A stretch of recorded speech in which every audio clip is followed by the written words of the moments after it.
you're completely out of it. An essential it, like toilet paper, batteries, diapers, or an essential to you it, like a phone charger or even a TV. Whatever it is, get it fast with Prime Now from Amazon. Prime Now is the super fast delivery service exclusively for Prime members, with free 2-hour delivery and 1-hour delivery for $7.99 in select areas, with thousands of products ready to ship right from your smartphone with the Amazon Prime Now app. Download the app at primenow.com and get it faster. Blog Talk Radio. Live from Fort Bragg's backyard, this is the show that put the 110 Nation on the map. There is only one nation, the 110 Nation, and you're listening to the 110 Nation Sports Show, covering each and every sport across the board. There is no sport too large or too little. It's time to talk the talk. Here we go. Here's the man, the founder, and your host, Mr. CJ Sports.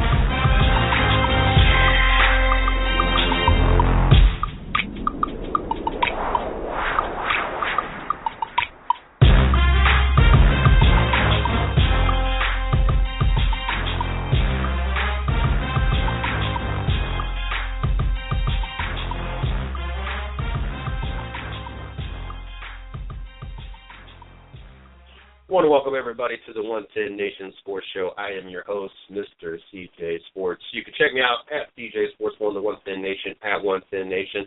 Also, check us out on Facebook, my personal fan page, Mr. CJ Sports, the 110 Nation fan page, 110 Nation Sports.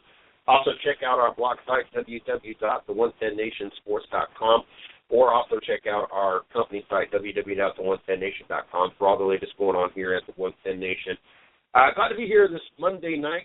We got Xfinity Series driver Dylan Lupton joining us at 10 o'clock. So looking forward to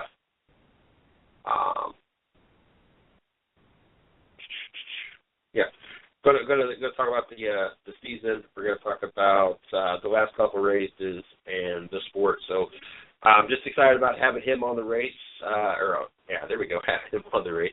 Having him on the show. So looking forward to that. There we go. Interesting weekend.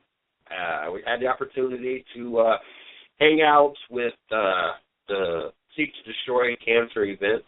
We're going to talk about that. Had a great time out there. Got to meet Moose, ex-NFL player. I'm going to email him sometime this evening, and we're supposed to have him on the show here sometime either this week or next week, so looking forward to that. Also, March Madness, what an interesting weekend when it came to March Madness. The buzzer beaters, the upset. God, it seems like everybody was eliminated, but yet, then again, it's got 16 teams. ACC really showing a strong presence. We'll just go with they just haven't played a bunch of easy teams. We'll just go with that. But we're going to talk about that. Also, Peyton Manning, I think he shocked a lot of people today or this weekend with his decision. We're going to talk about that as well. Excuse me. Got a lot of great things to talk about from this weekend. So looking forward to that. Don't forget, April 15th, 2016. Yes, 5 years old. Here's the 110 Nation. I mean, technically the LLC and the actual company itself is about a year old at this point. But we've been doing this for 5 years, and so we count it because without those prior 4 years, we would have never been the 110 Nation. And we've learned a lot and overcame a lot. And, you know, I've had the opportunity the last couple of days to talk to an old affiliate of the 110 Nation, GMD Sports, and more specifically Brandon Medeiros. And we got to talking about, the difference between us and the difference of other people that do this. And, it kind of says testament to what I said last week, in that there's not too many people that make it 5 years. A lot of people, they jump into this whole blog stuff and podcast stuff and what we're doing in the assumption that you're going to have overnight success and be an overnight millionaire.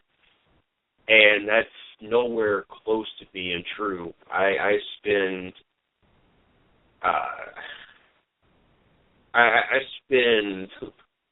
quite a few thousands of dollars a year. Last year was my lightest year to date, and on my taxes.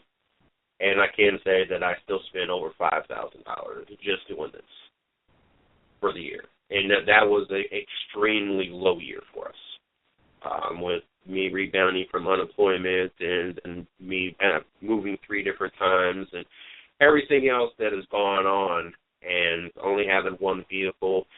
There was a lot of things that, just had to come before me doing and spending the money that I normally spend. So, but long story short, a lot of people, they're just under this impression that, one, that we have all this money coming in, and I have not, we have nothing, nickel dime stuff here and there, nothing even worth talking about. And if there was anything worth talking about, or anybody that was an actual sponsor, we would, you guys will know, it would be all over our stuff. We'll take care of our sponsors. Don't worry about that. But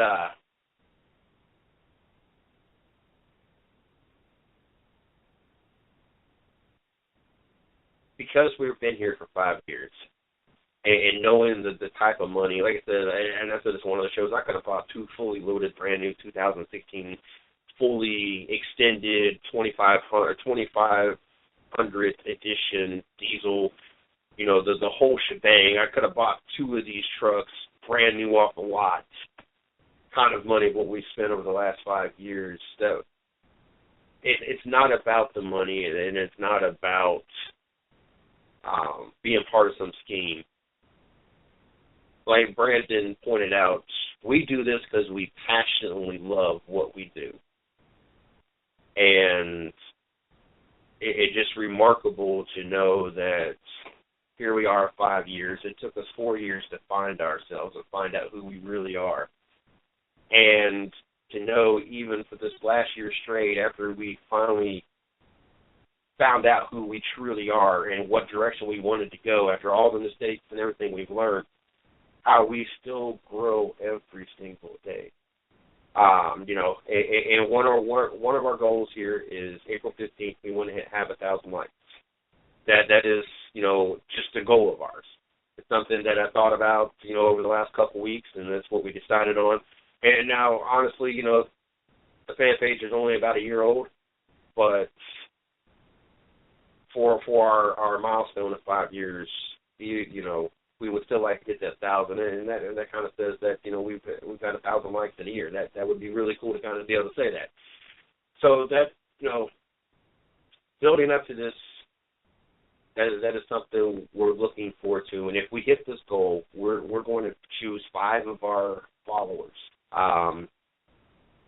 and give away 5 days worth of goodie bags. We're going to come up with some kind of way to make it possible for all our dedicated followers that check us out and comment and look through the stuff. You'll have an opportunity to win goodie bags from us. But to make this happen, everybody's got to, if you listen to the show, you got to get over there and you got to like this. And if you already like this, you got to go over, share us and let other people know. And we have another contest. We have it within the staff, and I'm not going to go into all the details, but I'm giving an opportunity for our staff to get an opportunity to win some money. And what we're doing is, I was part of the military, and the 82nd, if you went 82 days with, I think it was without a major violation, a traffic ticket, or it might even been a death. I can't remember what it was, but it was 82 days. And if you hit 82 days, you got a day off. And I took that and applied that to the 110 Nation. Right now, with Blog Talk Radio, they kind of re-changed their whole stat stuff and how they figure things. And one of the cool things about it, it lets us know our current 30 days compared to the prior 30 days. And then it also compares these 30 days to last year's 30 days. And I have a ongoing contest with all the shows and all the hosts that if we go 110 days straight of growth, that there'll be a prize for them. And so that is another thing that we're doing here at the 110 Nation. So make sure that you guys continue to check out the shows, and you guys continuously share those shows as well, because the staff's working hard. And, once again, it's something that I feel is important to the 110 Nation, and I like having the opportunity to get everybody involved with either going over and getting 1,000 likes and, be able to give away stuff, or be able to have all the shows and hosts be motivated to make sure that everybody knows their shows are, on and everything else. So make sure you guys continue to share that and check the shows out. And it's kind of a testament to why we've been here for 5 years, and it's kind of a testament why we continue to grow. And I'm going to throw this out real quick, and we're going to jump into the first story. But if you're interested in joining the 110 Nation, and say you want to host a show, maybe you want to co-host, I brought this up quite a few times, and that's kind of why we brought Shorty back to the network to help co-host some of the shows. So I have somebody, throughout the shows. Now this week we have a bunch of guests, so, Tuesday and Wednesdays when we would have her step into the studio, we're not going to have to sweat it too bad because we got a lot of guests lined up over the next 3 days. So looking forward to having all these guests on. Tomorrow night we got 3 different people come on to include is our NHL expert. So from 9:30 through the rest of the show, there's going to be somebody on the show with me. So and Wednesday we also have another guest coming on. So if you're interested in co-hosting, or maybe you're an expert in Major League Baseball or NBA, you want to come on like we have this. It comes on 30 minutes once a week. You come on once, twice, 3 times a week, whatever. Not a full week. Not committed to have to be on all the time. Just 30 minutes and talk sports. Or maybe you are a writer and you want an opportunity to write for a company that is growing every single day and have the opportunity to get your opinion on different sports topics out there, and don't necessarily want to be on the air. Or maybe you want to be behind the scenes person. We need Miss Lee needs help in the PR work. She does a phenomenal job, and she handles everything and does a great job at it, and really needs a second hand to be able to even be able to spread and get even more guests and have even more opportunities. Social media, if that's you, and maybe you like posting a bunch of stuff on Facebook, Twitter, Instagram, we would love to bring someone on to help make our presence in the social media even stronger. Excuse me. Or maybe you're good with marketing and that's your expertise. You want to help us be more marketable and have those financial opportunities that can help us grow, as all we'll do is end up reinvesting that money back into the company anyway. All you got to do is hit me up, MrCJSports@gmail.com. I would love to have the opportunity to bring you on and sit down and talk to you and see if you're going to be a good fit to bring on, as we reach over a couple 100,000 people a month. And we're doing this with like 5 or 6 people total, with about 3 of them only putting about 3 hours a week into the company. It's just because of their shows, not that they don't want to. It's just that what they do.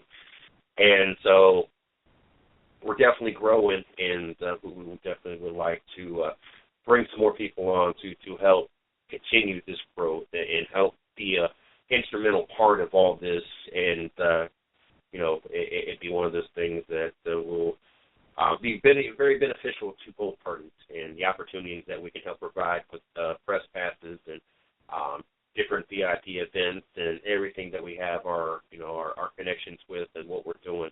We would just love to be able to, like I said, be able to sit down and talk and see what we can bring you on and continue to grow as this continues to grow. Like I said, got a lot of great contests that we do. I definitely try to make this a fun environment. Just got done doing an hour-and-a-half show, Grubbing is Racing. If you guys missed that, make sure Monday night, 7 p.m., as Steve Bilbauer and myself, we sat down and broke down and talked about the Xfinity Series race for about the first 30 minutes. Then we spent about the next hour talking about the Sprint Cup Series, the race, and just things going on when it comes to NASCAR. Had a blast with that, so make sure you guys check that out. But also, if you're interested in coming on the show, maybe you're an athlete, part of some kind of athletic organization, team, it don't matter. It don't matter which sport, what position you are, if you how you contribute to the team. We would love to have the opportunity to get to meet you. Maybe you can help promote your team, promote yourself, whatever the case may be. Maybe you got some kind of show or blog site or write for sports, and you want to come on and promote it and talk sports. We'd love to have the opportunity to have you on a chat. Or maybe you got some kind of charity or foundation, like I just was part of the Seek to Destroy Cancer event. Would love to have the opportunity to have you come on, promote it, and see what we can do about helping get you see what we can do about helping the foundation, and then also getting you on the show and promote what you got to promote. Speaking of Seek to Destroy Cancer, we were one of the sponsors of the event. We had the opportunity to sponsor Moose. That's, an ex-football player. I want to say played for the Falcons and the Giants, if I remember correctly. Now turned to wrestling as a way to keep himself busy. Had an opportunity to sit down and chat with him throughout a lot of the events. It was a really fun time.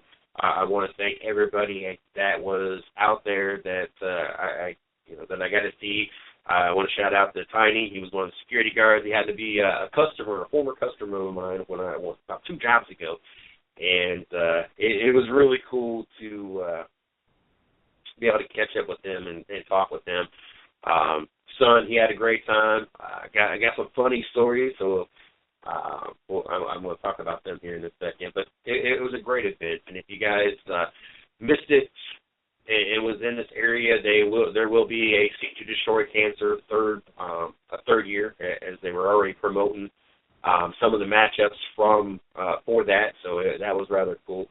But it was an event to help raise money for a particular type of cancer, and it was a really good opportunity for a lot of people to come together and raise money for this. And I know that there was a lot of good name wrestlers that came out to this event, and I know how much we paid for our sponsorship, and I know how many different wrestlers were there. So I would like to, and then I know that there was quite a few that attended. So I know that they were able to raise a good amount of money for this, for this event. So I want to thank everybody that did come out there. It was a really cool. It was a really cool event. It was a really good opportunity to just kind of sit back and have fun and be entertained. There was the fanfare started like 4 o'clock, and the news was even out there, the local news, which was really cool, the local CBS. But fanfare started about 4. I think we rolled in at right about 5 o'clock. I had to work, and I only had a few hours sleep, so I went home and caught a nap, and then I had to go pick up my son, and so we got there about 5 o'clock, and there was a nice crowd out there already. There was a lot of things going on. Had the opportunity to sit down with Moose and talk to him a little bit early on, and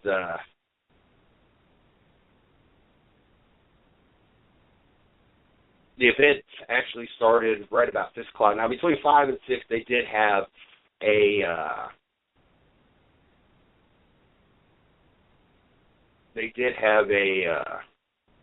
kind of a pre-show. And that was cool. That was one of the rings they gave away in the 50 raffle, whatever it was, which was a $350 ring. That was real cool. But they had a pre-show kind of matchup, which was kind of entertaining. But they had the Boogeyman out there, for those that are WWE fans. And I can only imagine how much, that it would have cost to sponsor him, and he was out there, but he wasn't out there long. Like he came out. They had their Honor Ring Rumble, and it's kind of like a Royal Rumble, and he came out towards like one of the last wrestlers to come out, and of course he had his worms and everything else, and everybody scatters out of the ring, and he kind of runs around for a few minutes, and that was kind of the extent of what he participated into the event, and. It obviously was a fan favorite. A lot of people came out to see him, and I tell you what, definitely in a great shape. But I think that the most entertaining part of the whole Boogeyman thing, of course, he has the real worms that he puts in his mouth and everything else and throws at people. And here my son is, while everybody else is here to watch the wrestling and everybody else is watching the match, my son's out there by the ring picking up all the worms that are on the floor, and I just could shake my head. All I could do was just shake my head. Like, everybody else is oohing on in the matchup and what's going on, and here my son is walking back over to me about every 3 or 4 minutes with another worm to add to his collection, and he's got a whole handful of worms, and I'm just like, who is this kid? Where I've noticed a lot of change in him over the last 2.5 years when Miss DJ had moved on and started living with the guy that she had other relations with and ended up being with, long story short. And he's more of the country folk. He's more of the fishing and the hunting and the knives and the guns. And I don't have anything against it. I don't want anybody to think otherwise. I have no problem with fishing. I grew up fishing. I have no interest in fishing. I have no problem with fishing. I have no problem with people hunting. I'm not one of those people who I can't believe they kill baby. No, I understand how the circle of life works. And so, as long as the meat is actually being used, it's not just one of those things to have a head on the mantle, but alongside with the head on the mantle, if you're eating the meat or someone's eating the meat, I really don't care. Now, if you just shoot them, then yes, I think that's more of an issue. But I have no interest in doing it. I have no interest in getting up early in the morning, make myself smell like deer piss, stand in a damn tree stand, and in the hopes, there's not even a guarantee, but in the hopes that a deer will finally cross my path at some time that day. I just have no interest. It has to sit there and be quiet. And there's a reason why I do talk radio. I like to talk sports. I have nothing against none of those people. And I wish I was a little bit craftier with the knives. I own 2 guns, so like I said, I have nothing. I am the different type of guy. I am the sports guy. I would rather, you would rather be fishing. I would rather be at a track watching a race or be at a football game watching grown men try to rip each other's head off, or be at the baseball field to watch my Cleveland Indians, whatever the case may be. I would rather be doing that, or, if I would have never quit playing sports when I was little, I'd rather be playing that. But, that's here nor there. If I'm going to have to sit there and watch the pond and the wind blow the water and hope that a fish snags on my line at some point, I would rather be watching 40 cars going 200 miles an hour. That's just the different type of person I am. So when I'm at a wrestling match, I want to watch the physicality and the athleticism of what they're doing. I'm not saying that this is a sport, it's entertainment, but there's a lot of athleticism to this. And there's a lot of things that are real. And so while I'm sitting there focused on that, my son is focused on the worms. And I'm just kind of shaking my head like, I don't know whose kid you are anymore. So was kind of entertained with that, but it was a fun event. Of course, Moose, the wrestler that we sponsored, the ex-NFL player, he ended up winning his match. It was entertaining to watch. They had a three-way. They actually had a six-way match early on, and time restraint, you could tell them that they hurried up the last two matches. Unfortunately, because the six-way match, when it got down to the final three, it got to be really entertaining. The first guy to get eliminated, that became the crowd favorite, and he was no more. He looked a normal Joe Schmo. I mean, there was no, it doesn't look like he'd ever really worked out a day in his life. Like he just looked like an average guy, but he was very athletic, and the things he did and the torture, it kind of reminds you like of Jeff Hardy. There was kind of no limit to what he was willing to do with his body and what he did do. And he really, got the fans out there entertained and got them riled up and worked up, and it was entertaining to watch. And unfortunately, about the time that you could tell that you could see that one of the security guards come from the back and whisper something to the ref, and then the ref goes to all three of them and tells them something. And then next thing you know, the match is over in like 2 minutes. You kind of got the idea, especially since they had like two more matches to go, and it was already 3 hours into the event. It was a long event. It went 4 hours. You definitely got your money's worth. And the final match, which you had probably at least two of the more physically gifted wrestlers out there, and then another fan favorite, Chance Crawford, which was on the show. That matchup got to be interesting, and unfortunately they had to hurry that one up as well towards the end, for the fact that there was a lot of open chest slaps, and those can't be faked, and those are somebody taking their open hand and basically slapping the crap out of your chest. And it got to be very common for it to happen amongst the three of them, and it got to be very common that it was extremely loud in the facility we was in. It was like you could really tell, and you could see from the imprint and the redness across their chest how hard they were truly hitting each other. And the fans were really enjoying that. And you could see there was 3 or 4 guys in the front row that the one side that there was a lot of the slapping, chest slaps going on. And they were all in pretty good shape. And you could hear them just kind of like, wow, like they were amazed on how hard they were really hitting each other, and that they were really hitting each other. And it got to the point that they were like, just stop, just stop it. They just, as many times that they, like I said, their chests were red and welted. It was entertaining to watch.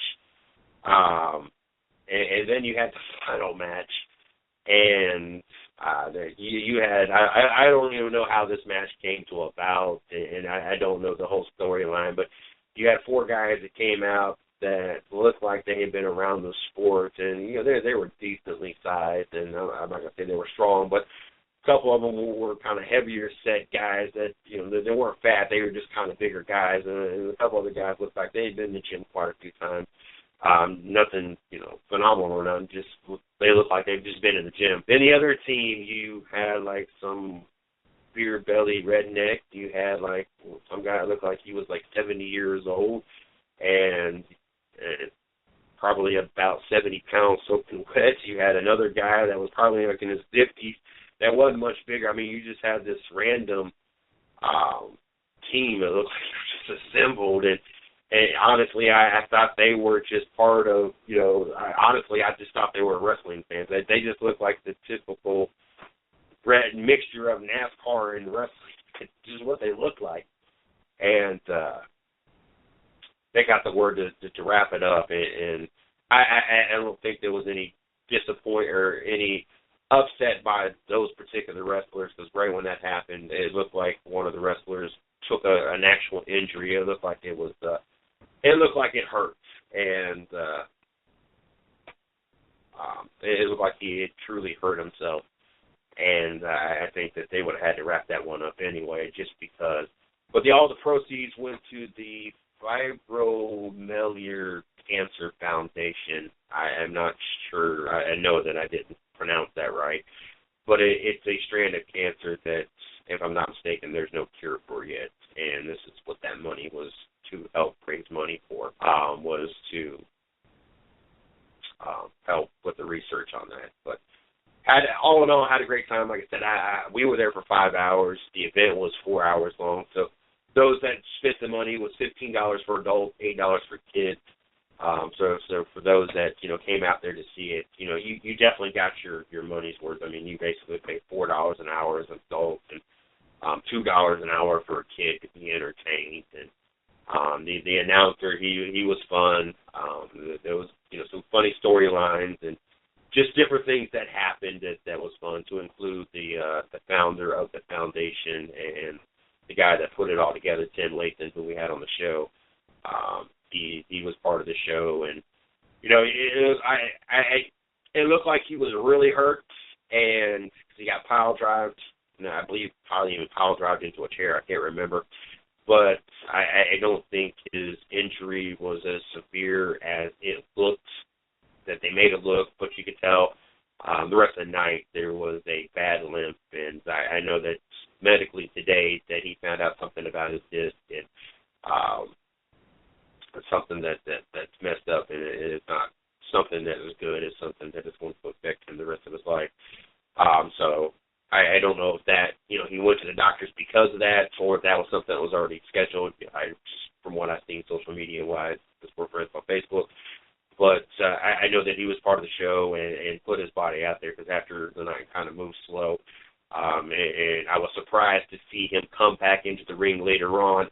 And he did suck it up and didn't look like he was injured anymore, and actually did the Stone Cold Stunner on the guy that pile drived him there earlier in the show, and it kind of lived around the rest of the night. So I think he kind of sucked it up at that point, and I think that there was really something there. But I don't know if today's doctor visit was all part of that or not, if it already was something that's scheduled. But all in all, like I said, great time.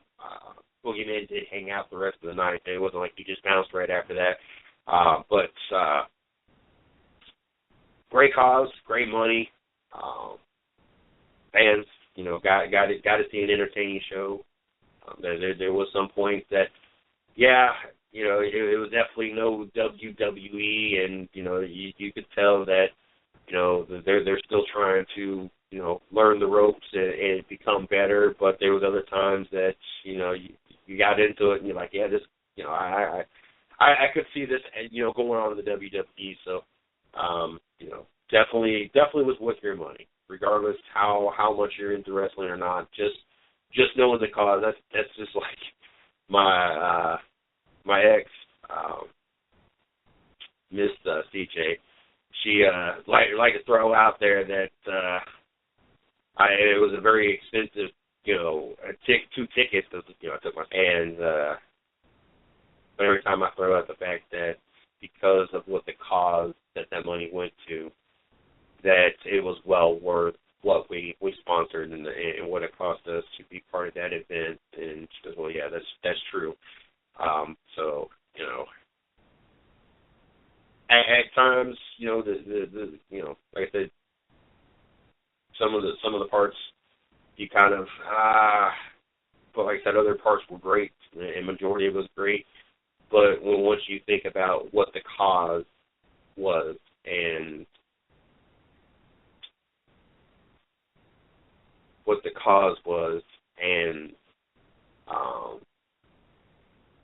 it kind of outweighs any dull parts or parts that was just really far-fetched, that you kind of looked over all that and just kind of focused in on the funny stories and the stuff that you saw in the ring and the entertainment that you got in the good parts of it. That's truly what matters. So looking forward to next year. Looking forward to being out there and having an opportunity to be part of it again. So just very excited about that. And glad that we was there this weekend, and can't wait.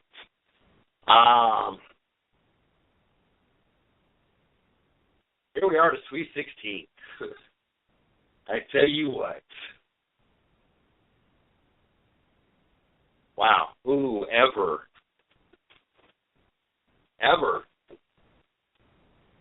would have thought that for the first time in tournament history, we had a 13, 14, and a 15 win on the same day. Set a new record with 10 double-digit number seeded teams, so you're 10 through 16. 10 win on the same day. Prior record was 9. Michigan State, second seed, lose to a 15 seed team. There has been so much,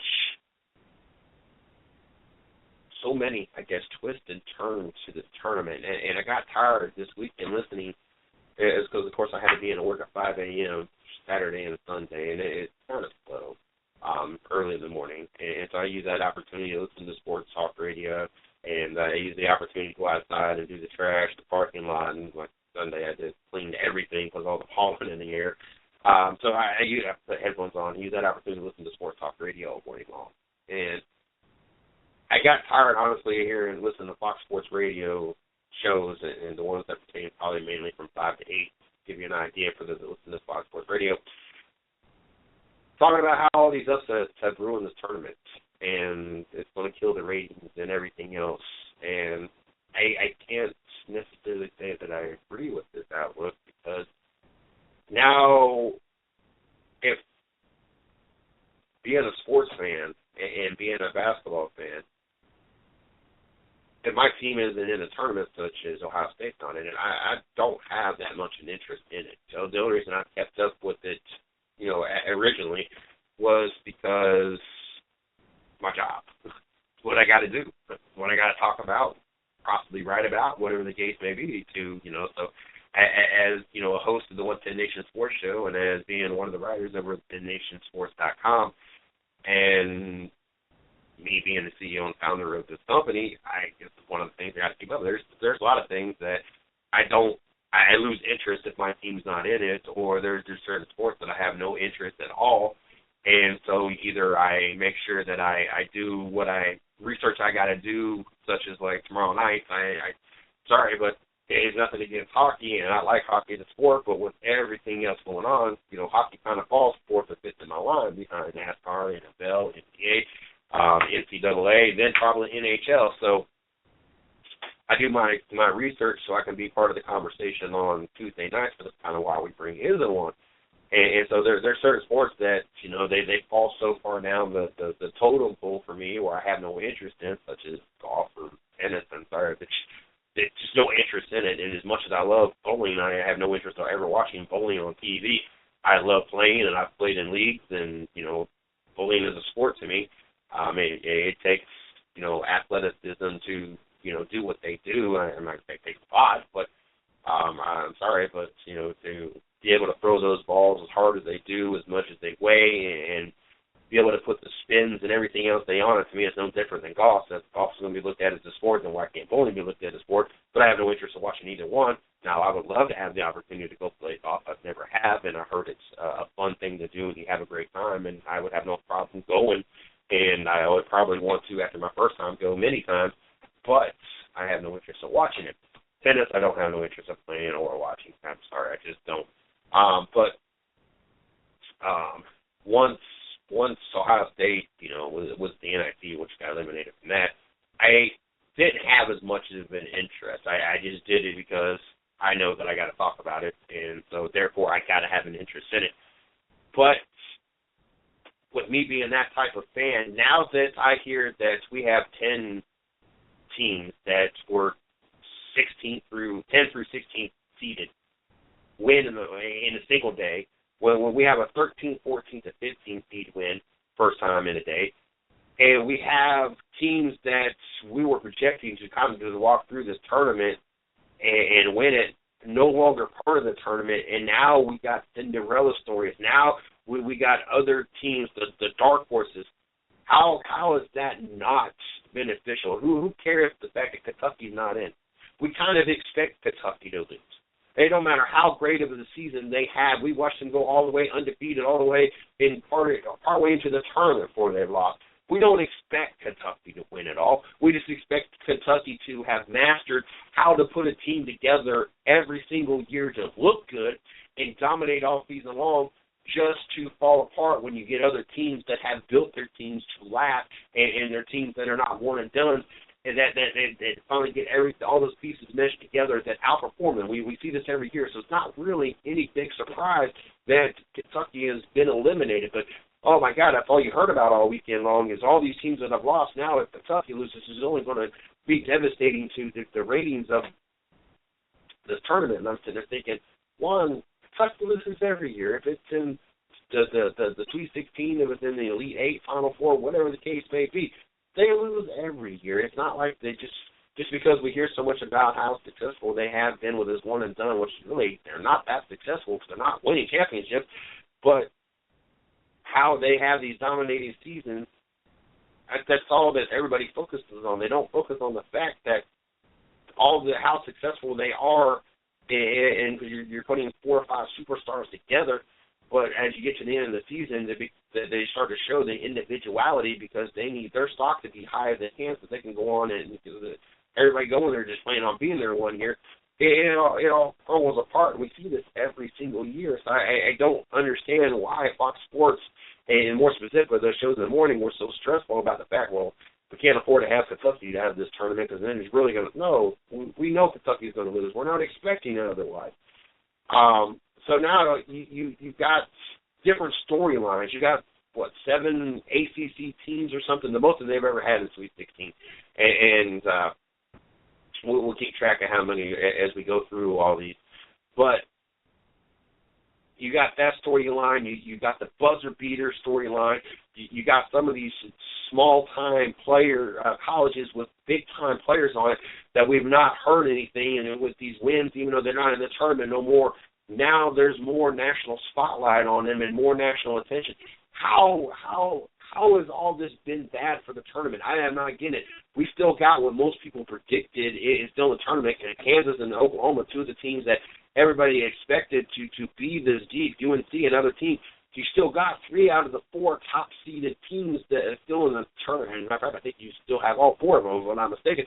I don't think number 1's gone down yet. So it's not where we're kind of seeing now that we're in the Sweet 16, we're kind of seeing we got a 1, 2, 3, 4. We got the top 4 just in the South alone. We're going to talk about it in a second, so it's not, 1, 2, 3, 5, I'm sorry. We're talking about the fact that California lost their quiet. But, so we're at the end of the result, we're still about where we were. It just, all the storylines that happened from round of 64 to the Sweet 16, that got jumbled up and gave us interesting things to talk about and different teams to pull for and just a whole different kind of bracketology. Yes, nobody's got a perfect bracket in it. There's at this point, especially with the record of 10 in the day, I know that there's not a single bracket out there that is right. And so, especially with Kentucky already losing 2 on top of that the next day. So I understand that, that's part of what their logic of thinking is, but I'm sorry.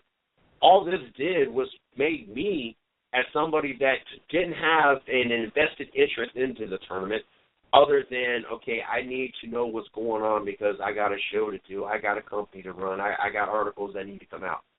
Outside of that, that's the only interest I had since my team was no longer part of, or was not in the tournament. But because of these stories, because of everything that went on from round of 64 to the Sweet 16, because of everything that happened, I became more and more interested. I wanted to know about these buzzer beaters. I wanted to know, about all these upsets. I wanted to know how many of the ACC, Big 10, Pac-12, Big 12, whatever the case may be, SEC, all that changed once things started to play out. Some of the upsets we got to see. First of all, we talked about the number 4 California lost the 13th ranked Hawaii. We ended up losing to the 5th seeded Maryland team, 73-60. But it was cool. A lot of national spotlight on that Hawaii team, especially as a 13th beating a 4th ranked 4th seeded team. The attention that brought. It was really cool. We watched Wichita State be able to win. I still disagree with people and talk about that. There was even a discussion about them being the number 1 seed team that year. They were undefeated and all that. And I'm sorry, but when you play nobody all year long, then they talk about, well, their conference is pretty tough and this, that. No, if you're not beating ACC teams, you're not beating any SEC teams, you're not beating any Big Ten teams, and you're undefeated and you didn't have to beat up on any of those top conferences and the top teams in those conferences, nobody is going to hold your undefeated season with any weight. And when your season is loaded with nothing but in-conference games and small colleges, nobody cares. And that's why there is still, to this point, really no credibility to Wichita State and what they've done to this point because of who they play. And it's not a shot against this college, but there's too much still talk about that season and too much talk about how they didn't get the recognition that they deserved. They didn't deserve anything. They hadn't earned it. They still haven't earned it. Yes, they've earned their opportunity to be into the tournament, and I give them that. I think that they are that good that this program has established itself enough that it deserves to be in the tournament every year. They are tournament quality and somewhere around a Sweet 16 quality type of team. Maybe at times an Elite 8 team, but they're not a Final Four team. They're not a national championship team. They're just not. And so I think they have established themselves that amount of credibility. But to hear all this talk and people still trying to pump Wichita State, I think that's a little to the extreme side. They did manage to get past six-seeded Arizona, but then turn around and lost to the 3rd-seeded Miami of Florida, 65-57, to put Miami into the Sweet 16. Outside of that, really no other big matchups as upsets anyway. Iowa, Villanova ended up playing 7th-seeded Iowa, 2nd-seeded Villanova. Villanova goes on to win 87-68, really a lopsided game. Played Villanova as one of your Sweet 16 contenders.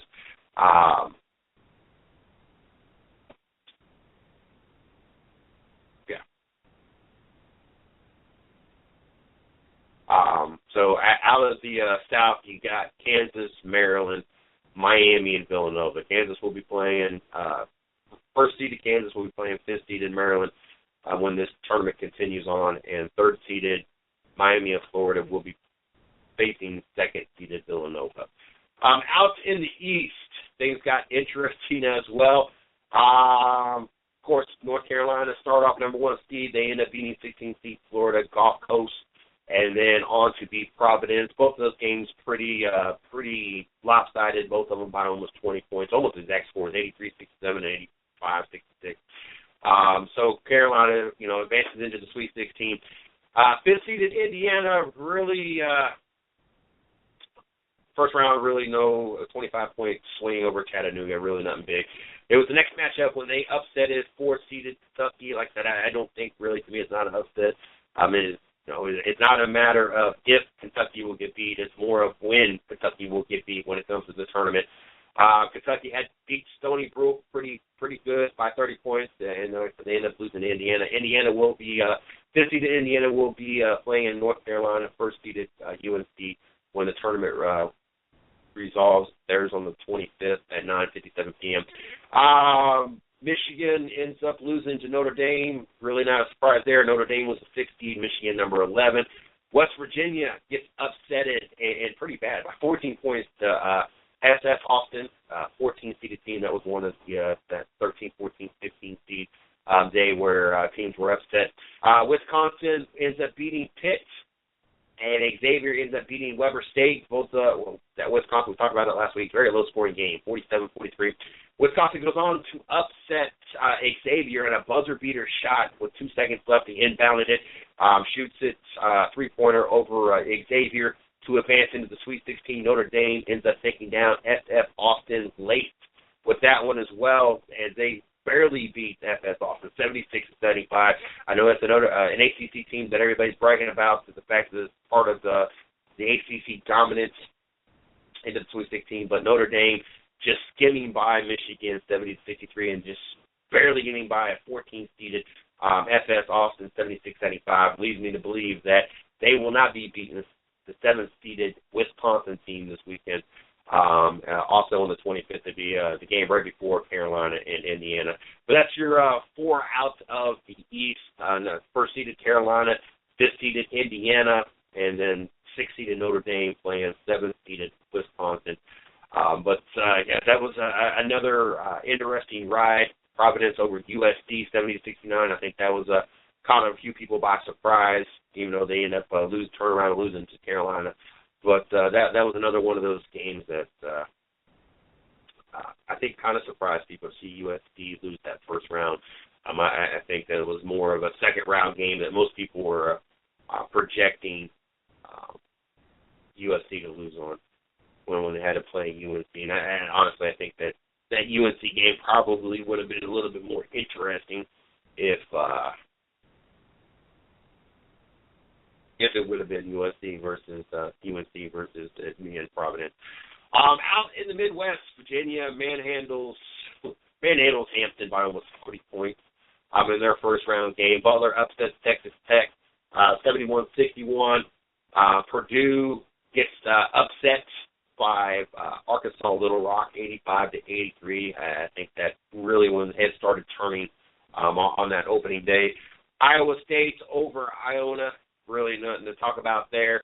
To watch Iowa State go on to beat Arkansas Little Rock. A little bit closer than I thought, 78-61, but nonetheless Iowa was able to do that. Virginia ended up winning over Butler by 8, 77-69 to set up your first matchup in the Sweet 16 out of the Midwest. You have first-seeded Virginia going against fourth-seeded Iowa State. Then the bottom half of that, Gonzaga goes on to upset Seton Hall, an 11 seed over a 6 seed. Utah ended up beating Fresno State to set up the Utah-Gonzaga matchup, which we saw third-seeded Utah get upset by Gonzaga by 23 points. Not even really a close matchup as Gonzaga stamps their ticket into the Sweet 16. And then Syracuse upsetting Dayton, which was kind of a surprise, and especially by almost 20 points. And then Middle Tennessee State upsetting Michigan State at 90-81. Second round, Syracuse wasn't too kind to Middle Tennessee. And that was one of the teams that they kept talking about on Fox Sports. Oh, nobody's going to want to watch Syracuse. Nobody's going to watch Syracuse. I think it makes this matchup interesting. 10-seeded Syracuse, 11-seeded Gonzaga. We'll see who wants it more, and we'll see who gets to face either Virginia or Iowa. I think that this could make things interesting, especially when we get into our Elite Eight. And I think that it's a change of pace. And can Gonzaga or Syracuse be able to beat Iowa State or beat Virginia? This is one of those, I'm sorry, but this is one of those dark horse races. I'm not going to say really Cinderella. I want my Cinderella stories to be reserved from that 13th to 16th seed team. But this is more of a dark horse. Can one of these two dark horses get into the Final Four? Can they go into the championship game? Can they win the championship? And so this is kind of setting you up for one of those possibilities. But out of the Midwest, we got first seed Virginia versus fourth seed Iowa State, and then of course we got the 11th seeded Gonzaga versus 10th seeded Syracuse. And then finally out in the West, they still had to have twists and turns to make the West just as interesting as well. And of course, the West did not let us down.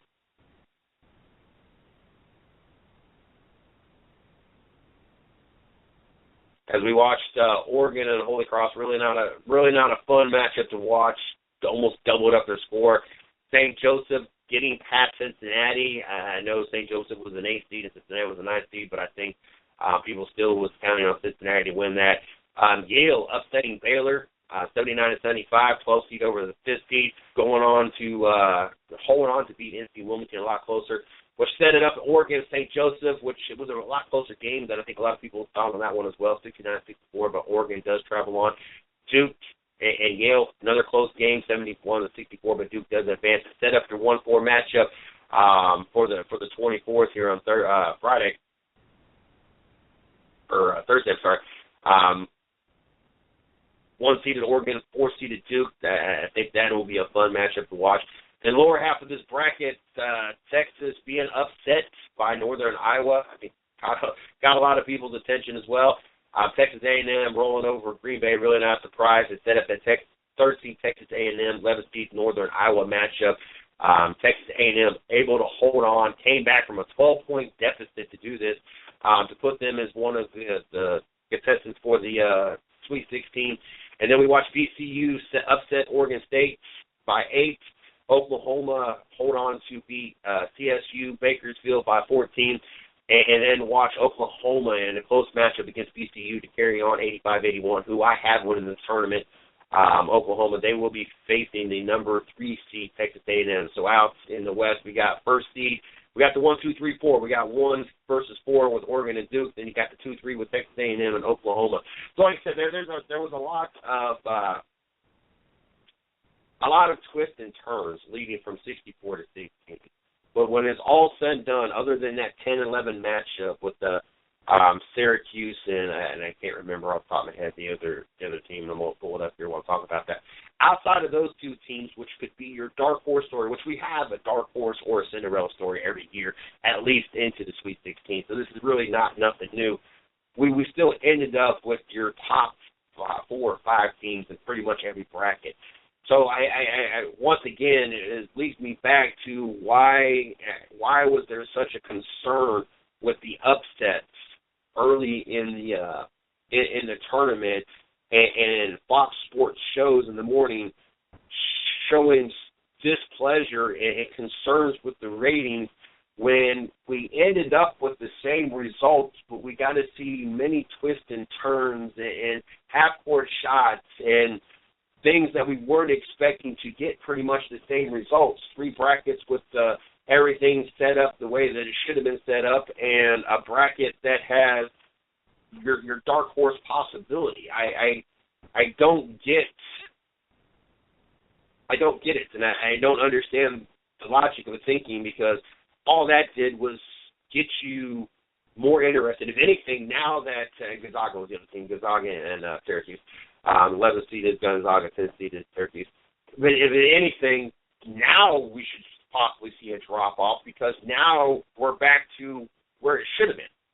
And so now if you're not a fan of those particular teams, you no longer have any kind of interest, because now we're down to what we expected. So for those that are, Butler fans, we didn't expect you to be in the Sweet 16. So now there's no longer that interest with the Butler fans really to care at this point, so their team's no longer in it. 3rd-seeded Utah, so forth and so forth. I don't think it's going to, because I think now we're getting down to teams that we expected to see. Now we want to see who the actual powerhouse team is. Is Duke really that good?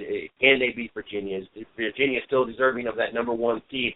Same thing can be said with Oregon and UNC, who struggled to beat NC Wilmington.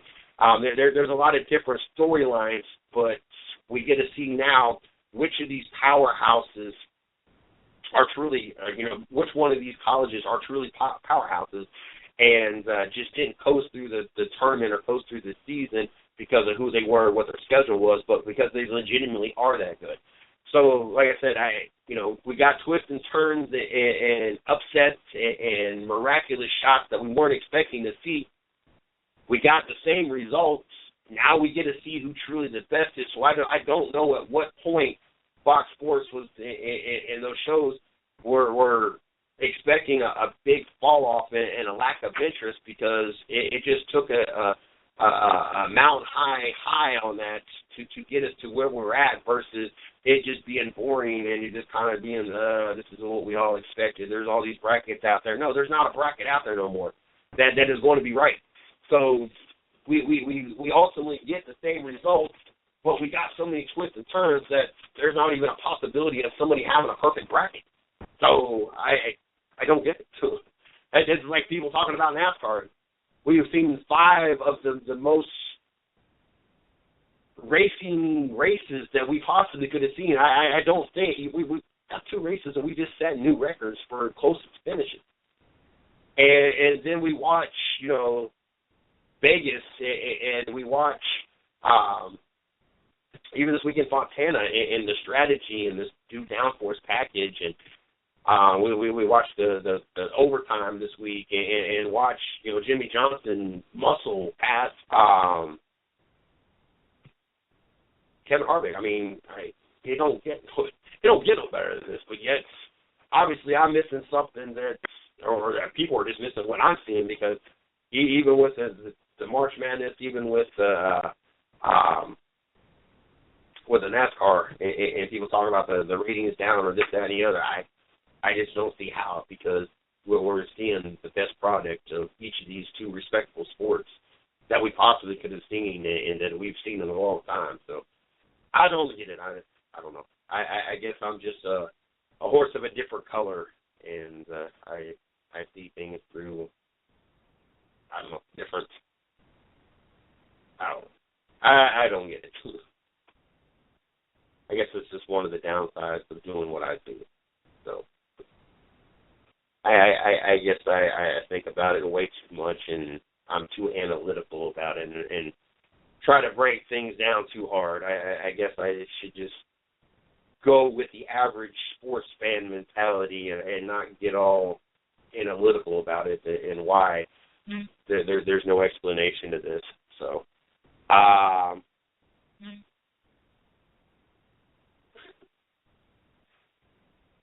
we got Dylan Lupton joining the show tonight, Xfinity Series driver. Maybe he can clue me in what I'm missing, or maybe what other people are missing. But we got him joining the studio here. I'm looking forward to it.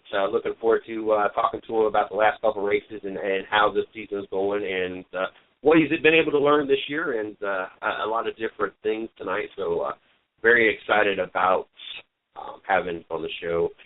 We had him on earlier in the year, and we've had him on once last year as well, or the year before. I can't remember at this point. So he's been a frequent flyer here at the 110 Nation. So very excited that we got him back on tonight, and looking forward to talking NASCAR. So without any further delay, let's go ahead and get Dylan on the show. Dylan, how are you doing tonight? I'm good. How are you guys? I am doing great. Love having the opportunity to have you back on the show. Love having the opportunity to catch up with how the season's going, and what your thoughts are throughout 2 or even 3 of the series and the beginning of the season, and what different things we've seen this year. So just looking forward to having the opportunity to talk to you about all that. Before we jump into it, though, like always, I like to give you guys an opportunity to plug social media, website, team sites, sponsors, whatever you want to throw out there. That way the fans get an opportunity to get to know you on more of a personal level and keep up with you throughout your career. Absolutely. First off, thanks for having me on the show again. I'm looking forward to talking about racing on this Monday night. And for all the fans out there listening, you can follow me at Lupton Dylan for my Twitter and Instagram, and then also Dylan Lupton Racing on Facebook, or my personal account, Dylan Lupton. Both all 4 of those sites, always talking about racing and also my personal life, so you get a little mixture and get to know me a little bit better. Tonight, I want to start off with talking about you and your season so far before we jump into some other topics. 2016 so far. How has it gone for you so far, and what has the experience been like so far? Man, well, if you look on paper, it doesn't look very good, but at the track's a different thing. So I ran the last 2 races in the Xfinity Series for RSS Racing, teammate of Ryan Seed. We were planning on doing Vegas, but had a little hiccup, so I decided to delay my 2016 debut until Phoenix. And we went there, and we were actually pretty fast. Struggled in practice and qualifying, however. Mike Ford made some awesome changes to the race car throughout the race. Unfortunately, we went a lap down early on. After a caution, we were able to battle through all the cars on our lead lap or on our lap, and we were able to get the lucky dog. We had to restart at the tail end of the field, and unfortunately went green for the rest of the way. So just couldn't make up any ground. Should have had a top 15 there. We had a pretty fast race car. Then this last weekend in California, qualified all right. It was my first time at that track, and I have to say that was the most challenging track I've been to. There's just so many different lanes you could run, and then trying to deal with the seams in the racetrack, trying to keep your momentum up there is quite the challenge, but we're running good. I think we restarted 14th, and there was a little bit of miscommunication between Spotter and I, and fortunately we got turned into the wall, but also looking at getting another top probably 16, 17 there. But like I said, it doesn't look good on paper. However, for the people at the racetrack, they saw us up there battling hard, so we turned quite a few heads. So it's been good, and it's been bad so far in 2016. Fontana's not been normally one of those tracks that I've really been that interested into watching. They're just, I don't know, there's certain tracks that I love to watch, and there's certain tracks that, yeah, if I watch it, I watch it. If I don't, I don't. If I got to do something to come back, it is what it is kind of track. And so, prior years, that Fontana just kind of been one of those tracks. But a lot of the package changes and a lot of different things about this season so far has had me catch every single race. And, obviously this weekend, in my opinion, did not let me down. It didn't matter if you watched the Xfinity Series race or you watched the Sprint Cup Series race. Both races were phenomenal to watch. And to watch that track, what is I'm sitting there watching it and watching these cars 2, 3, 4 wide in this track and different grooves, and you watch some of the cars be able to ride low, some of them up there against the wall. For a driver, what is it like for that to be at that track? Is that a driver's track, a track that drivers love to go to because of the action and because there was so many different places to drive, or is it a track that drivers don't care for so much? I mean, what is it a driver's track? I think if you asked everyone 10, 15 years ago their opinion on California Speedway, it'd be very different than what it is today. The track has so much character built into it now today. The surface has to be one of the oldest surfaces on the NASCAR circuit now. I think they were talking about it last time it was repaved, or even I think the first time it was paved. It was in 1996 or so. So the surface is old. They have about 5 or 6 seams throughout the track from where they paved the track, and those seams are very slippery. So if you're tight, right when you go over across the seam, it's just going to push the car, push the nose even further up the racetrack. If you're loose, it's going to make you even looser. So you kind of want to try to work in just one lane, straddling a seam, or just being in that lane where your tires aren't having to cross over any of those seams. But there's just so many options for drivers. If your car's a little bit tight, you're able to use the apron up in 3 and 4 and help it and get it turned. I know with me, I was a little bit loose, so I was having to run up next to the wall a little bit, got it grooved down just so that try to keep the turning radius as minimal as possible. But it's a fun racetrack, and it's even more fun on restarts. I have to say the restarts there are quite crazy. Everyone's trying to get everything they can, and it's every man for themselves, that's for sure. And usually at these tracks, it's a little bit give and a little bit take, but it seems like California, everyone's just trying to take as much as possible. Now, this Xfinity Series season has kind of started off, and I'm not going to say it's been a snoozer, because we've seen a lot of great action, but Kyle Busch has made it really hard for I want to say a lot of fans when it comes to the Xfinity Series to really get excited about it, just because he has dominated. He's led like 88% of the laps. It's just what he has been able to accomplish has, just been second to none. And one, I've thanked him like 3 times this weekend since he was able to do what he did on the final lap. Because I've always said Kyle Busch can do more on 3 wheels than most people can do on 4, and we got to see that the last lap. But you being an up-and-coming driver in the Xfinity Series and needing, as much airtime as you can get, and needing all the opportunities for sponsorship, how hard, or more specifically, what are your thoughts and the up-and-coming drivers' thoughts when NASCAR allows these Sprint Cup guys? And we all know the purpose behind it, to help fill seats and get you guys experience with, the Cup guys that come back. But are you a fan of them being able to come back and run the Xfinity Series, especially when we see Kyle Busch lead every lap but 1 lap? And even this weekend, even though he finished second, he led 133 out of 150 laps. Are you a fan of them doing this and being allowed to do this? Do they need to modify this to give you guys more of an opportunity? I'm sorry, but I feel that it's taken away from some of the spotlight from you guys, even though it helps fill seats, because you got Kyle Busch fans out there, Kevin Harvick fans, Austin Dillon, and so, an opportunity to see them 2 days, or opportunity to spend a little less on a ticket, it helps fill the seats. I'm a guy that I believe that if the Sprint Cup guys want to come back, this is an opportunity for them to reinvest into the sport. In other words, I have no problem them doing it, but I want them to do it as their own team. So Kyle Busch Racing runs for Kyle Busch Racing. Brad Keselowski runs for Brad Keselowski Racing.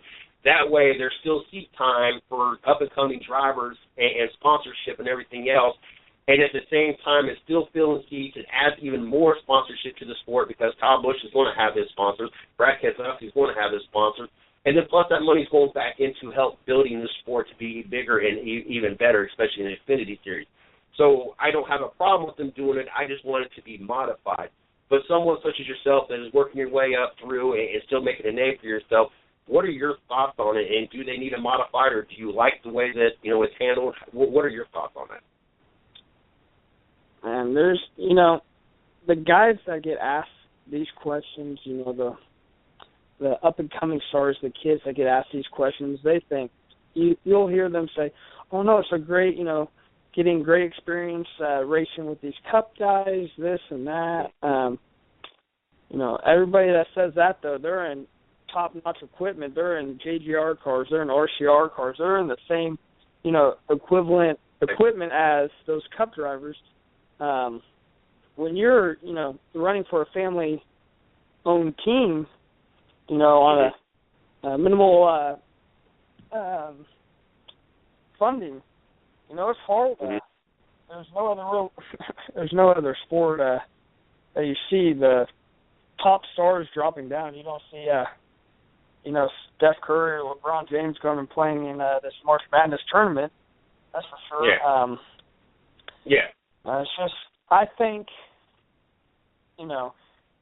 some people think that without the Cup drivers, there wouldn't be as many cars in the Xfinity Series. But these team owners, they're racers at heart. They're still going to put someone in that seat. They're going to give an opportunity to another kid to, go make a name for themselves. And I think most sponsors, you see a bunch of these corporate sponsors getting involved in the Xfinity Series, and I think they would love to work with up-and-coming star, but what do I know, though? I'd like to see, NASCAR do something about it and just give an opportunity to more drivers. And I think it'd be better just to keep the Cup guys racing on Sunday. If they really want to see, or if the fans really want to see the Cup guys come race, Sunday, then or on Saturday also, then NASCAR should just have a 2-day event. Saturday and Sunday Cup racing both days or something. I don't know, but I'm not a fan of it. And I agree. I usually use the Tom Brady, who used to play for the Michigan Wolverines. I always say it's like him playing for Michigan on Saturday and playing for the Patriots on Sunday. So I absolutely agree. And like I said, I just feel that you're taking away from some of the stars' opportunities. Seat time, opportunity sponsors. And like I said, I don't have a problem with it as long as they're investing back into the sport. So therefore, if Kyle Busch, if it's that necessary for him to be out there Saturday and he wants that experience for the track, then okay, put a KBM, Kyle Busch Motorsports car out there. You still, satellite off of Joe Gibbs Racing like you do with the Truck Series and everything else, but you are reinvesting. You got your own sponsor. You're not taking away from anybody else. You got to pay those fees and everything else that every other team's got to pay. So you're reinvesting into the sport, and you're not taking away from anybody else that doesn't deserve it. Now, if he gets in the field on his own company's car and that takes away from someone else, qualifying, okay, well, then that car didn't deserve to be there because they weren't fast enough. But I don't want to see them deliberately take away from someone's seat time by putting him in a car just because of Kyle Busch. But, that is what it is. A little birdie told me that you've been doing some filming for an episode of a reality show. How has that experience been for you? Oh, that's been absolutely great. Yeah, we did a little bit of filming at the track with a group of young adults who have Down syndrome. So it was a great experience, I have to tell you. When I was younger, I used to volunteer for this organization called Top Soccer. And I play soccer with children that had Down syndrome. I grew up with a kid that had autism, and my best friend's uncle had autism. So, being able to give back to those kids this week, and just all we did was just hang out for 20 minutes and talk. And God, they had the time of their lives at the races this weekend with their dads, and it was a great opportunity just to make their day. And that's really cool to hear, because a lot of people they don't make it a point or don't have any kind of, I don't want to say emotion, but I don't know. It's cool to hear, especially young and incoming athletes, that don't let all this get bigger than themselves and get a big head on the shoulder, and they're not involved with different charities and different stuff. You got, obviously some, especially the bigger names, they kind of got the obligations. It's not necessarily something they want to do. They do it, and they're gracious about it. But when you have younger athletes, I think it's more impressive to me, because it's not an obligation. It's something that you guys want to do and be involved with, and it's not something that your team says you got to do or something your sponsor says you got to do. Most of them at that, especially the younger years, you don't have the teams, you don't have the sponsor obligations. All of it you're wanting to do, and it's really cool to hear that, and it means a lot more, coming from younger drivers that are doing it out of the kindness of their heart versus just doing it because they feel that they got to do it or are obligated to do it. So far in the 2016 season, what has this experience taught you so far? What have you picked up in these couple races that you've had the opportunity to be out there with some of the best drivers in the world that maybe you didn't know in 2015 and is going to help you improve the rest of the season and improve your career? I gained quite a bit of experience in these last two races. I ran 8 last year, however. This weekend in California, I probably learned the most in a single weekend than I did all last year. That track forces you as a driver to search for new lines constantly and to really just race the racetrack. You can almost get in a groove where you just don't even worry about the other cars around you, and you just find where your car works the best. And then once you're down, once you find that, and then you just run a few laps and you go searching somewhere else to find more grip in your car. So that was huge, just learning, how to adapt to the conditions on the racetrack, especially if everyone's running up top and there's a lot of grip and it gets greasy, then having to go search somewhere else. I learned quite a bit, and just searching for the grip on the racetrack, I'd have to say. As a driver, I'm curious, and I think this weekend was kind of a really good example of where not only NASCAR but racing in general has gotten, and I'm assuming that every racer at this point has seen that horrifying wreck in the F1 race where that car looked like it was a big ball of metal, and he walked away from that. And, of course, the Kyle Larson and the Danica Patrick wreck where both of those impacts on the wall lifted their cars off the ground. As a driver, and you get to see these horrifying hits and wrecks, and see these drivers be able to just to walk away. And, yes, they're going to feel some soreness later on, and I think Kyle Larson said he'll definitely feel it tomorrow, but was able to, kind of wave and walk away, and there's no serious injury. How much does that help build confidence in a driver, knowing that this sport has gone as far as it has gone to be as safe as it is, and to see these horrifying hits and wrecks and see these drivers be able to just walk away from them? Does that help build confidence and help keep that part of the sport out of your mind while you guys are in the car? Yeah, absolutely. I think NASCAR has worked very hard in the last 15 years on safety in these race cars, and there's never a day at that R&D center where they're taking a break from safety. Safety, is the number one priority for these race cars. So, to be honest, I never even question what happens if I get in a crash. You see all these crazy crashes, and you're in a few when you're a driver, but I'm never worried about my safety. I know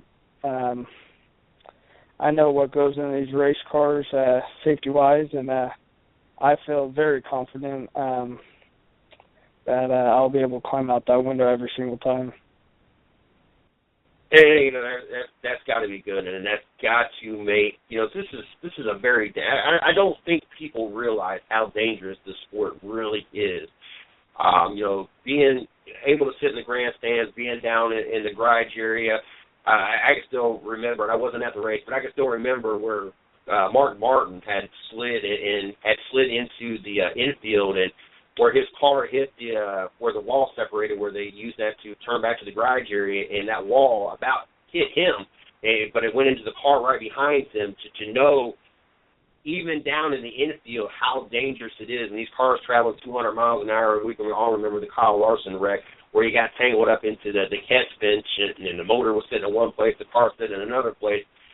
To realize how dangerous this sport is, but how safe it is at the same time. It just truly amazes me, and to know that this sport has done such a good job in staying on top of all the safety precautions and all the safety features and everything they do, that you guys don't even sit there and really think about it. And that, I think that truly amazes me. Because I'm sorry, I think at 200 miles an hour, and I probably would be a good driver, because I probably would think about it. I would think about, what if this, this driver, such as what Casey Kane and Danica Patrick is sending you straight into that wall.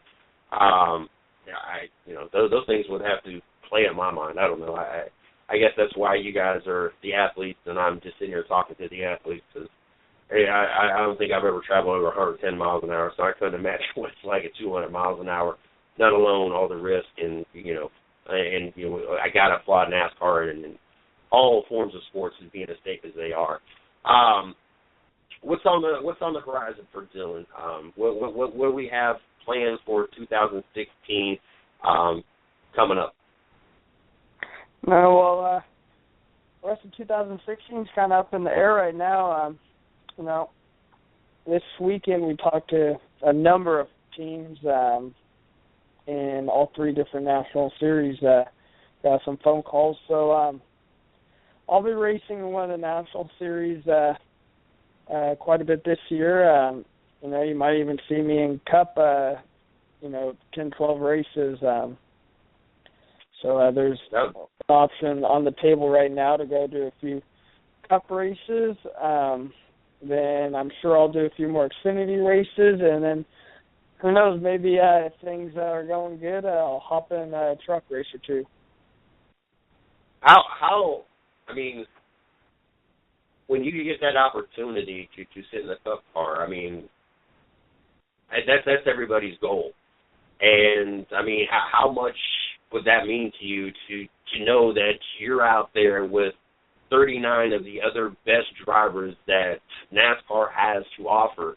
Have you even thought about what that's going to be like for you? I'm not going to count the chickens before they hatch, but like I said, it's we're looking to go do a few races this year.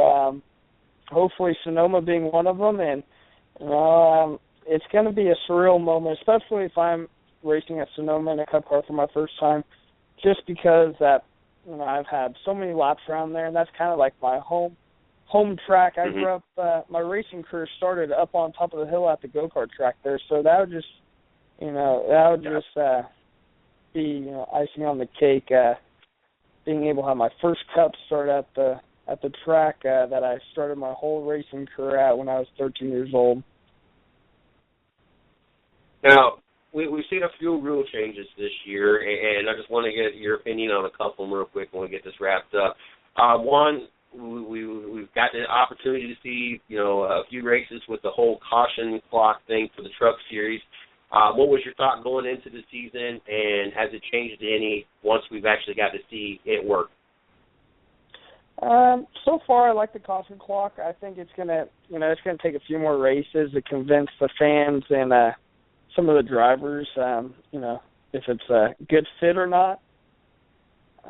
It's just they're 2 races in, so I think it's going to take a few more races at least. To be honest, I only saw it at Daytona because Atlanta, I was having a few meetings, so I didn't get the chance to watch the race. I know it caused a little bit of drama, that first caution at Daytona, so I'm sure the fans enjoyed that one. But, I think it's going to take a few more races to see the effectiveness of it. The Xfinity Series and the Truck Series both having their own chase format now instead of the old point system. Has that changed the thought process, especially with the Xfinity team since you've been out there? And does that change how the drivers have approached this season with this whole chase? As of right now, no. I think everyone's just going out to, get good finishes, and you haven't seen too much gambling yet. And I can't say that because all 3 of those, or Suarez and Jones, both ran out of fuel. So I don't know if they were, trying to get a win and get themselves locked into the chase or what. But I think right now everyone's just going out there and racing for top 10s, top 5s, and when it comes up, then great.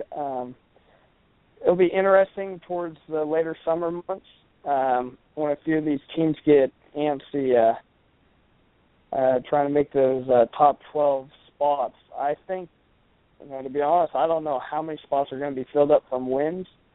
So far we have 5 races, 5 wins by Cup drivers. So I'm thinking there's only going to be probably, 5 Xfinity drivers to win this year, max maybe. So all those the rest of the 7, they're going to have to race their way in by points. So we'll see how people race towards the later summer months. The Sprint Cup Series, the downforce package, and the racing that we got to see from that. What's your thoughts on that? Oh, I love that right now. making it more challenging on the drivers. Less downforce, the better racing, I believe. Only thing better would be, lift these cars up and give them some tires that, go away after 3 laps, and then you hear the drivers really complain about how bad the cars are handling. But, so far it's produced great racing. Daytona and Phoenix, those finishes were amazing. And, Atlanta, I want to say Atlanta, and Fontana, and I can't remember about Vegas, but all those races come down to, restart towards the closing laps, and it's been great racing these last 5 races. So I think the viewers, the ratings are going to start going up towards halfway throughout this year, and then hopefully we get more and more people in the grandstands because this racing is really good, and fans don't want to miss out on it. And I agree, and that was going to be my next question. I was going to say we had 2 races that came down to the closest finishes that they've ever had. We watched, Kevin Harvick and Carl Edwards beating and banging.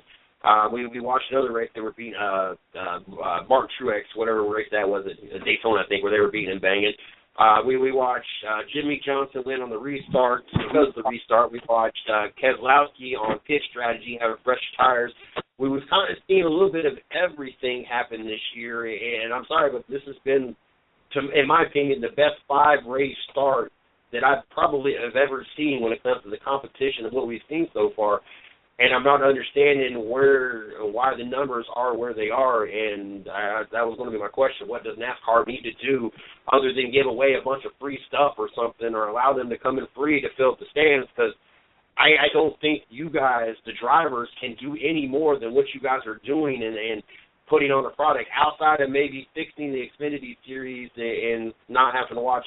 Not that I have a problem with watching Kyle Busch win, because I'm a Kyle Busch fan, but I'm sorry, still at the same time, I don't want to see him lead every lap in 88% of the laps that he's been in so far.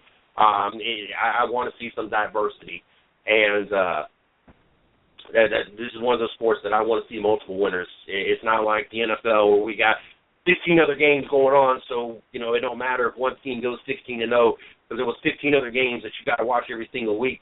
NASCAR, you got 2 races, sometimes with the Truck Series, 3 races a week, and that's all you get. So we want to see some diversity.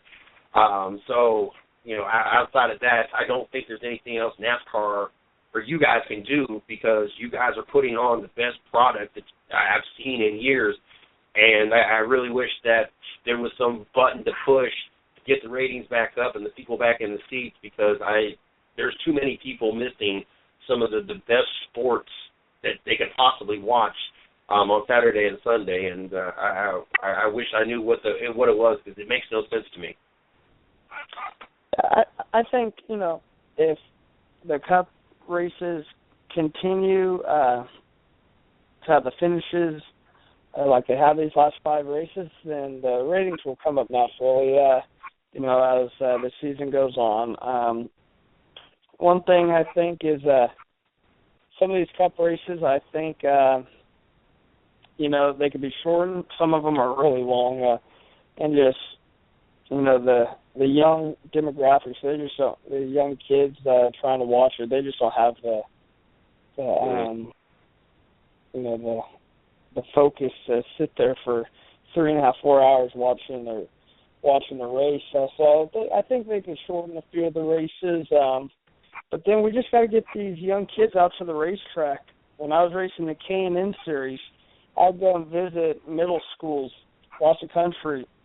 I talked to them about the importance of staying in school, higher education, because I'm a student at UNC Charlotte. I would speak of the importance of STEM, and then also just talk about racing. And we'd invite them out to the racetrack and discounted tickets. All these kids are 13, 14 years old. None of them have driver's license, so their parents have to come with them, so they have to buy tickets themselves. So in the end, you're getting more people in the stands, more people in the lines at the concessions buying hot dogs and sodas. And then you're turning these young kids, 13, 14 years old, into, race fans. Seems like, every young boy, they love cars. When they're 5, 6, 7 years old, they always want to get Hot Wheels and play with cars and look at cars. And seems like they kind of lose a little bit of interest in that. At least some do as they get older.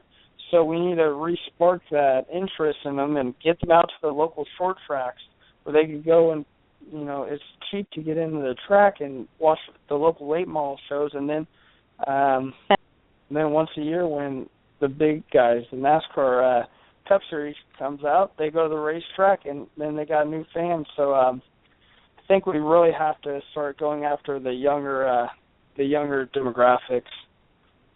Gotcha.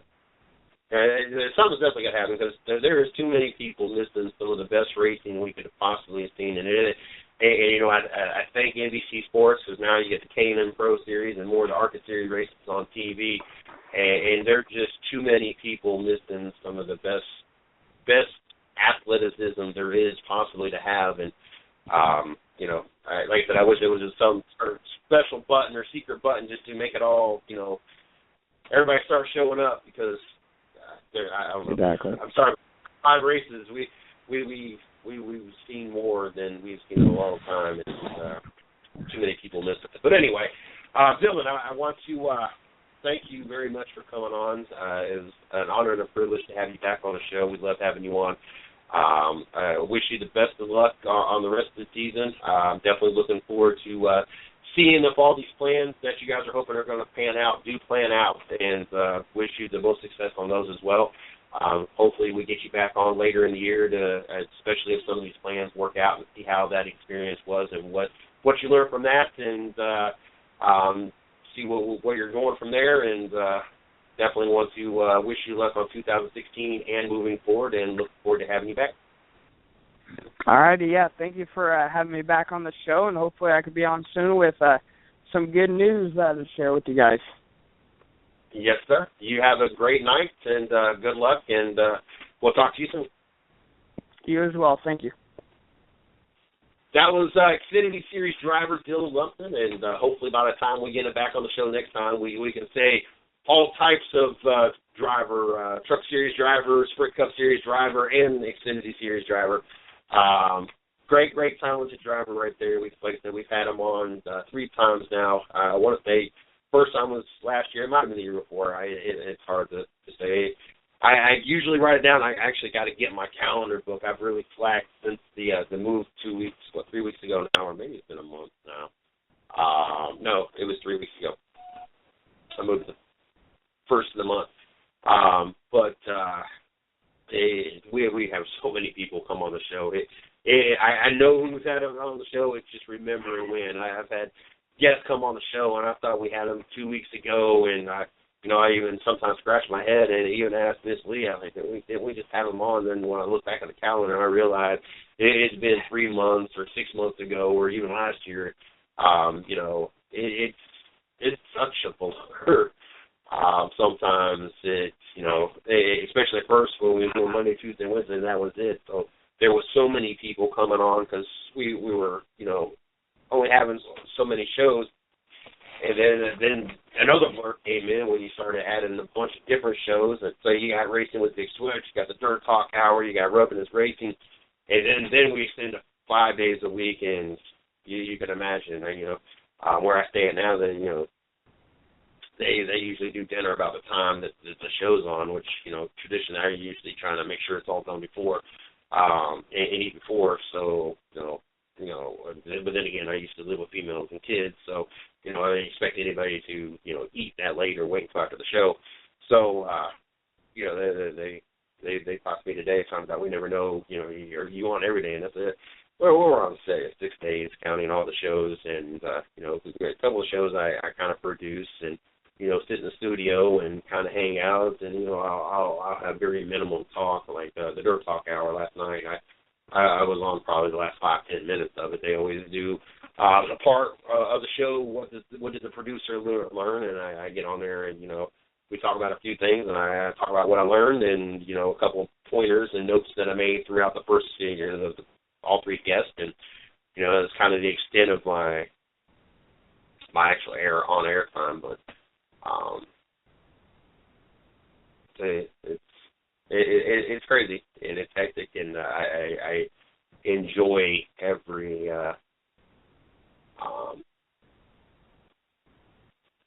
I love every last opportunity that I get, and I love doing this. And I don't mean to make it sound like it's a blur, like it's a bad thing. It's all great, and it ended up killing a 13-year relationship. It was strenuous on a 2-year relationship, and I spend many nights instead of going doing things.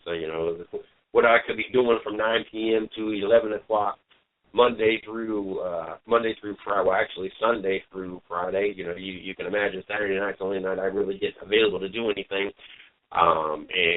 It's not that I couldn't do nothing at 11 o'clock, but what's going on at 11 o'clock at night most nights that I need to be getting into? Really not a whole lot. And actually, by the time I get done sending I-95, download it and send them a copy of the show, and by the time I get it transferred over to Spreaker, and by the time I have a conversation, usually with Miss Lee after the show, or if it's night with Steve or a night with Chris and Damien over the Dirt Talk hour, by the time we're done talking after that, it's 1 o'clock in the morning. So, that's how I spend my nights. And I don't get me wrong, I enjoy it. I've been on the air tonight since basically 7 o'clock. It was a 20-minute gap in between shows, and, once I get down here, I already told you what I got to do. But, so, I mean, when I say it's a blur, it's just because there's so much, not that it's, I wouldn't, like I said, it's killed many relationships. It consumes a lot of my time, but I would not trade what we have here, what we're about to accomplish here at the 5-year mark, and the fact that we grow every single day, and the fact that we even get to have a conversation and a contest that we think is possible of 110 days straight of continuous growth. On just the Blog Talk Radio network. Now, they're not accounting everything else that we're growing on. Eventually I'll probably do something with our social media and something, but, since we've been tracking these numbers the last few days, like every day has grown, even on the social media. I think the only part that I wish would grow more here right now is our followers on Blog Talk Radio and our followers on Spreaker. We hit a couple 100,000 homes, listeners, whatever you want to be called, a month, through all the platforms and networks that we're part of. And yes, we managed to have 50 followers on Spreaker and 16 followers on Blog Talk Radio, and I don't understand why.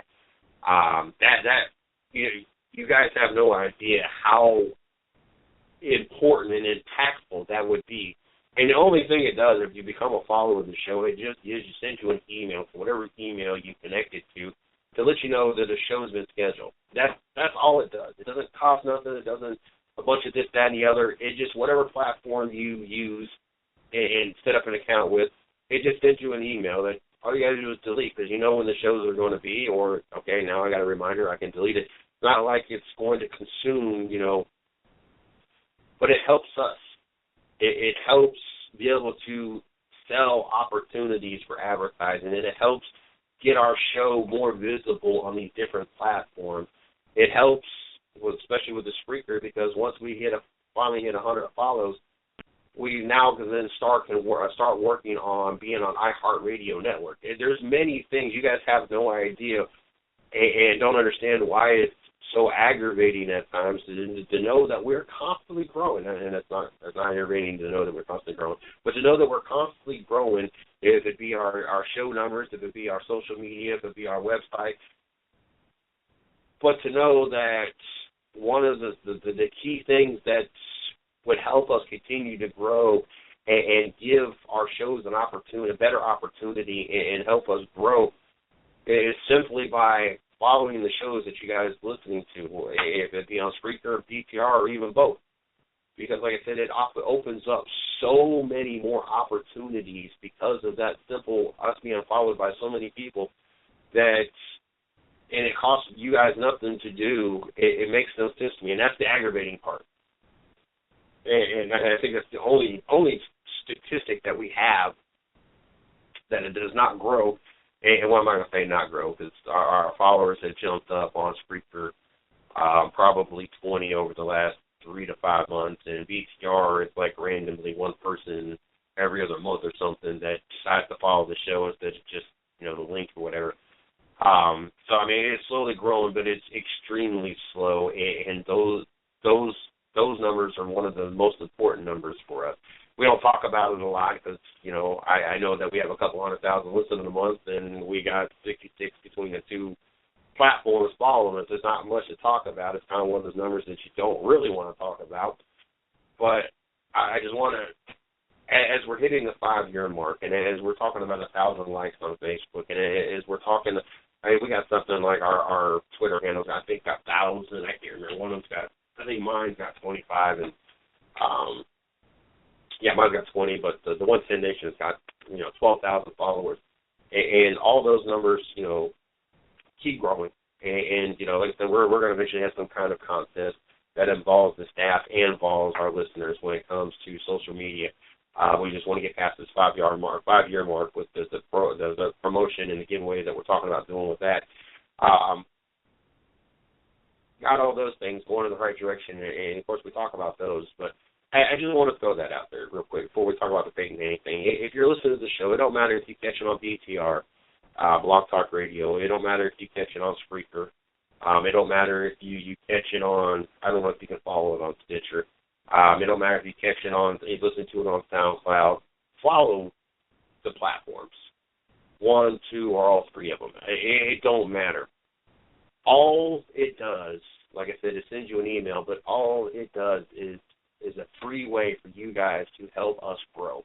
Like I said, because, we can throw numbers all the time, but, when we go to talk to advertisers and they want to know how many people are following the show, I can't say 50, because, regardless how many listens we got, they want to know how many are getting emailed and how many people are actually, basically a member of the show. It's kind of almost like joining a club.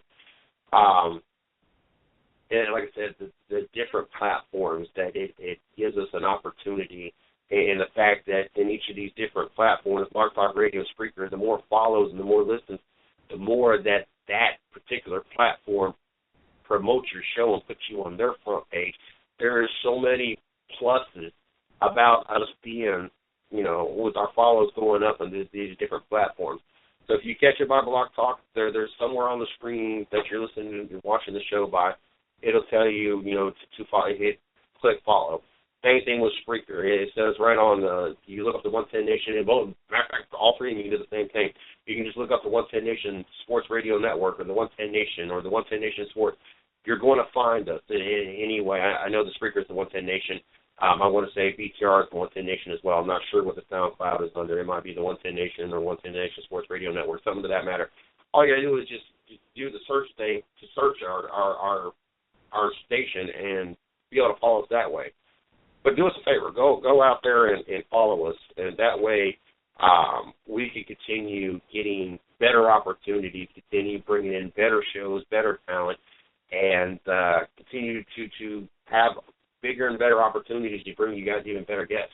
And so just do that. Do us a favor.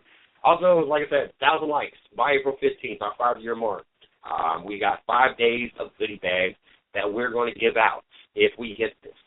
So if you're listening to the show and you've not liked us, go to the 110 Nation Sports fan page. If you have liked us, share it to someone else. If everybody that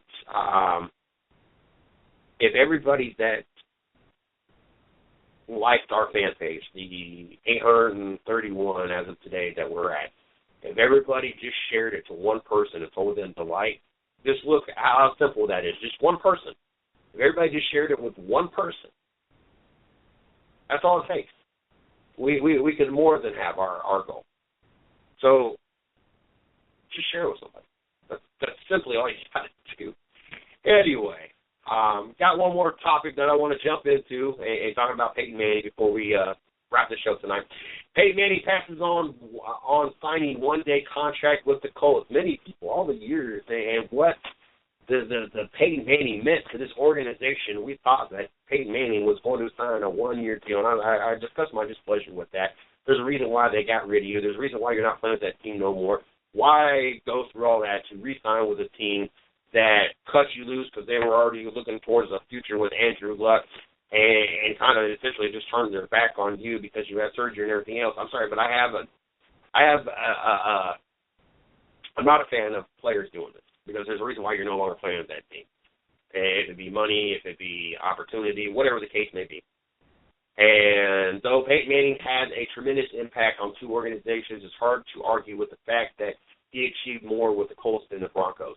Manning almost single-handedly reversed the fortunes of a flailing franchise, leading Indianapolis to the playoffs in 9 consecutive seasons from 2002 to 2010. He won a Super Bowl, lost another, and brought home 4 NFL MVP trophies. The quarterback did enough to earn a statue outside Lucas Oil Stadium and have his number retired. But the quarterback passed on the opportunity to sign a one-day contract and retire as a member of the Colts after seriously considering it. Per Day First of WRTV in Indianapolis, this might be a big deal to certain Colts fans, but they should not take it personally. Even though Manning spent 14 of his 18 seasons in Indy, he has plenty of fond memories with both cities.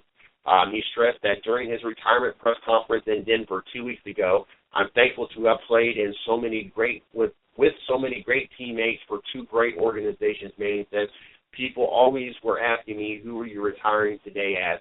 I'm retiring as a football player from the University of Tennessee that played for the Colts and the Broncos and was very lucky to have played for all of them." I kind of surprised that he's passed up the opportunity. Obviously, he's not, no final decision has been made. He's not actually retired as anybody yet, but kind of surprised. The way that sounded and the way that it looks like it's going to play out.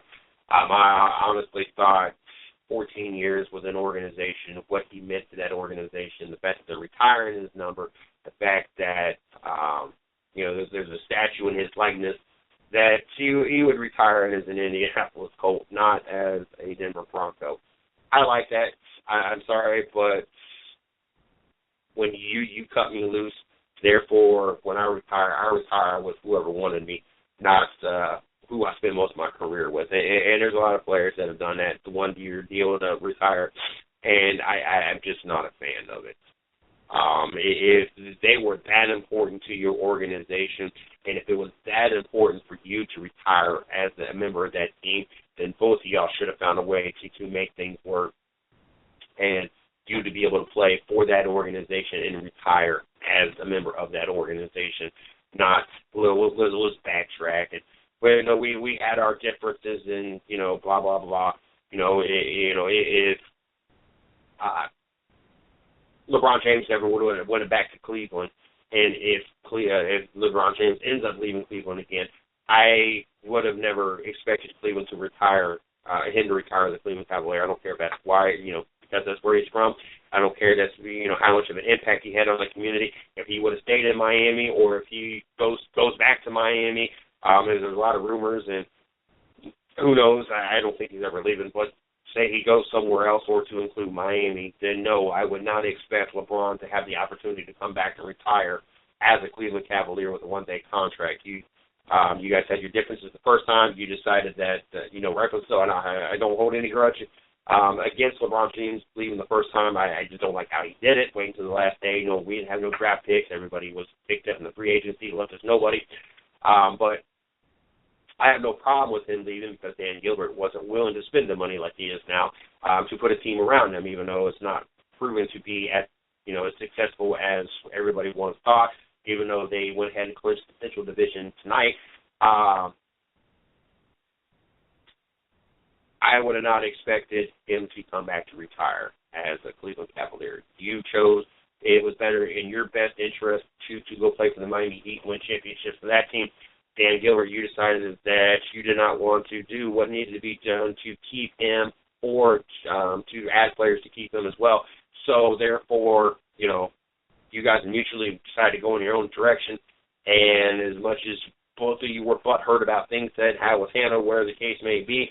There's no reason that, if, say tomorrow, you never would return, you would have spent 2 more years in Miami, say they never won a championship, say that, Golden State won their championship and whoever the year before won their championship, and, the year before was Miami, they lost. Say that, Cleveland didn't go to the finals, or Miami didn't win a championship last year, say he played this year, decided next year he was retired, expect him to have the opportunity to come back, even with just only 2 championships, and spending either the same amount of years or less years in Miami. I would expect him to retire as a Miami Heat. And like I said, if they decide to go in a different direction, you decide, 2 years from now, it just ain't working. They're never going to win a championship. He has an opportunity to make a championship run somewhere else, and he goes play somewhere else. I would not expect him, even though he came back, gave us a good 4 years opportunity, could never get it to work. Unfortunately, the timing of San Antonio and Golden State getting to be as great as they are, that's probably going to be the case. If you could stick it out once again, I would not expect you to be retired to the Cleveland Cavaliers. I'm sorry, that's just the way I feel about it. And I can say that about a bunch of different players. I feel the same way about it. I have a lot of respect for Kobe Bryant, and this is one of the things that I have a lot of respect for him. Through the good and the bad, he stayed. Obviously, the money was great, the endorsements were great, and there was a lot of things great about the opportunity to play for the LA Lakers, other than the fact it's the LA Lakers. But there's a lot of opportunities. He could have got paid just as much, if not more, to go somewhere else, been on a better team, a more competitive team at some of those years. And, path could have been very different, but it was not. He stuck it out. And, I have a lot of respect for players like that do that kind of thing. But like I said, I have an issue with players coming back to retire. If you didn't want to go and they love you so much that they want to retire your number, you guys should have found a way to have stayed together, and that been the end of it. That's just my opinion on it.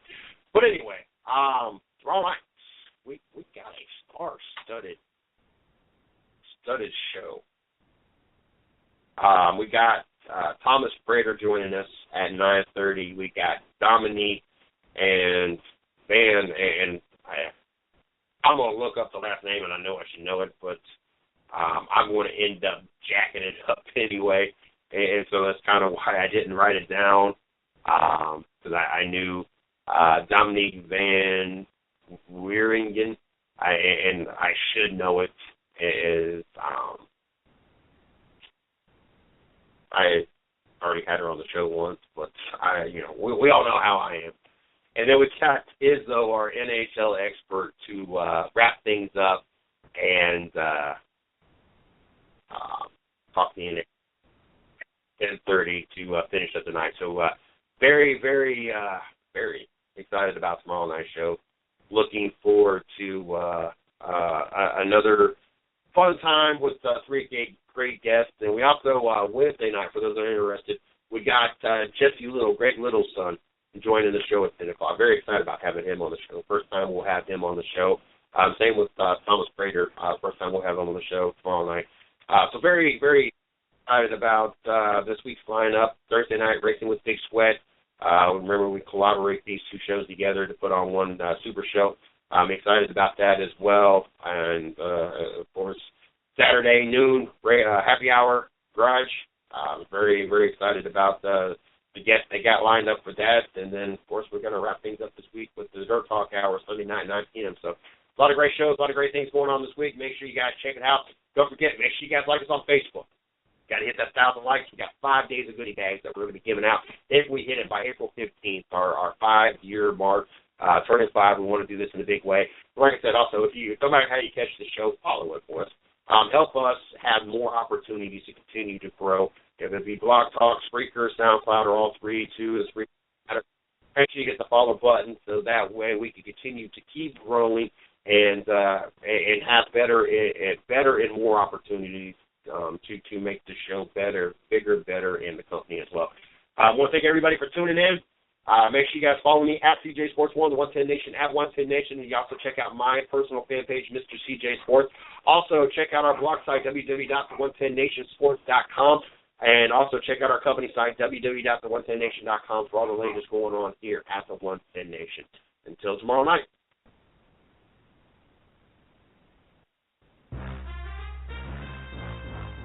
Thanks for listening to the 110 Nation Sports Show with Mr. CJ Sports. You are a part of the 110 Nation, so be sure to visit the110nation.com for everything related to the show. You can follow CJ on Twitter at 110 Nation and on Facebook at 110 Nation Sports. Until next time.